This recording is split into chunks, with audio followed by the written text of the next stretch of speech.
ارشاد بھٹی کہہ رہا تھا اتنے بچے قوم پہ رحم کریں.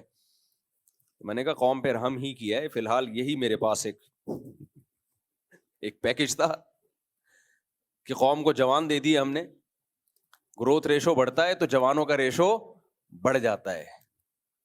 آبادی تو بڑھنی ہے, کسی کا باپ بھی نہیں روک سکتا. فرق یہ ہے کہ ایک خاص مقدار میں بڑھنا ضروری ہے تاکہ جوانوں کے ریشو کا ریشو بوڑھوں سے زیادہ ہو, کمانے والے زیادہ, کھانے والے کم. ہاں آبادی بڑھنے سے نقصان جب ہوگا جب وسائل کم ہو, وسائل کم ہو. تو وسائل کم ہے نہیں, رپورٹ ہی ہے یہ.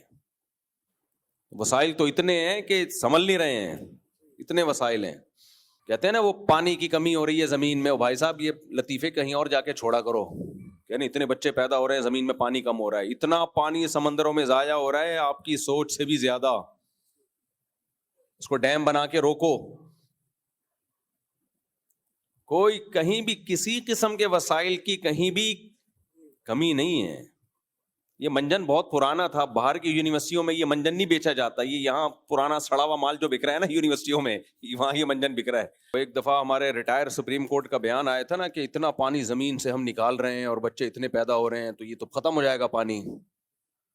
تو لوگوں نے کہا مفتی صاحب دیکھو کیسی کیلکولیشن کی ہے, تو کچھ قوم پہ رحم کرو, آپ نسل روک لو, اتنا پانی زمین سے نکل رہا ہے. میں نے کہا بھائی صاحب کبھی بھی دنیا میں تحقیق ایسے نہیں ہوتی کہ اتنا پانی نکل رہا ہے,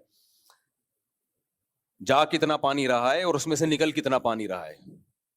جاتے میں کا نہیں بتا رہے کہ اتنا جا رہا ہے, جو بارشوں سے جا رہا ہے وہ بہت زیادہ ہے, اور وہ جو دریاؤں میں ضائع ہو رہا ہے سمندروں میں وہ تو بہت سے بھی زیادہ ہے. تو اس کو روک لو.